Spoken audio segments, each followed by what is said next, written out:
So when somebody goes to scroll down the Healing Souls website and they go to look at this flip-flop model, what are they going to be greeted with? What is that education process like on the front end?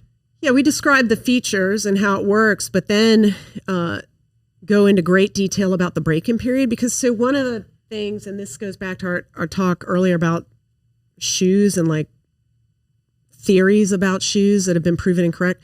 One of the things I learned in all of my research about body healing and basic science, things like that, is that the foot really likes a stiff surface. It does better in that environment than being on something soft and squishy.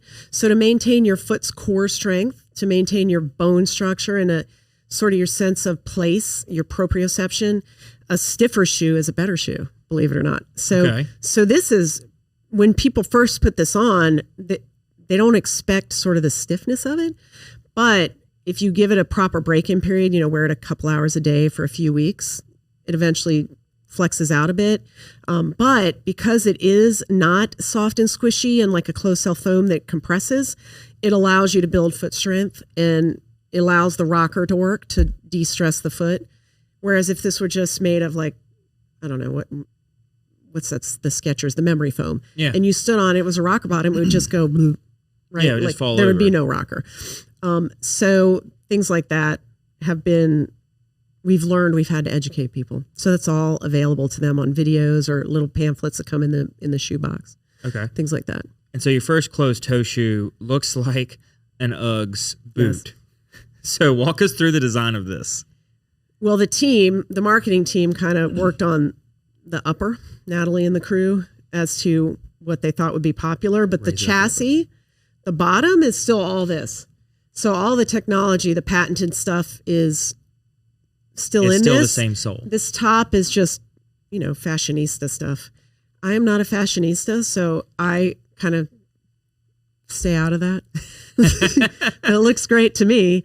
But, I'm more interested in making sure that this part. You want the science to work. Right. So every prototype I would test myself and come back through and say, this rocker's not right. This doesn't work. This isn't proper. This needs to be fixed.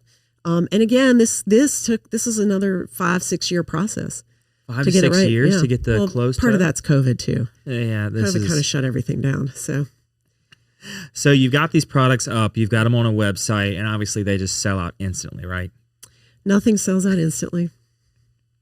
Unless you're on the dark web. So different show, right? Right.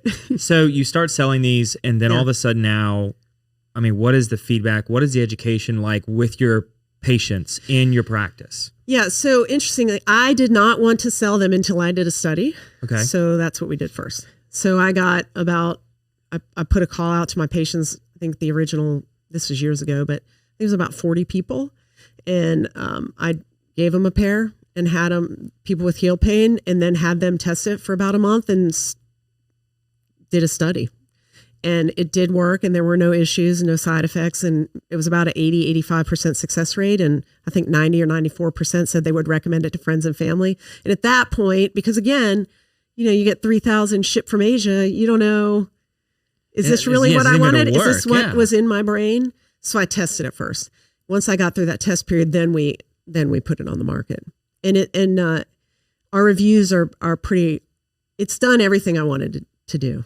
That's good. It really does treat foot pain, and it's much more economical than your average doctor visit.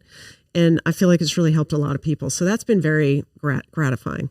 So in general, what are some symptoms that people could be experiencing that this would benefit? So it was originally thought for heel pain. So where you're, the ball, not the ball of your foot, the ball of your heel, that fat pad, where people get what's called a stone bruise in layman's term. That was the original thing. So pain in this region. However, because of the rocker bottom and this offloading area here, it also really helps with things like Morton's neuroma, which is like nerve pain in the front of the foot, or what we call metatarsalgia, which is just a fancy word for foot pain. It really means ball of the foot pain. We can't just say that. So people that have pain like under the second toe or the third toe every step, arch instep pain, it ends up treating everything. But the original, in my head, my original concept was plantar fasciitis heel pain.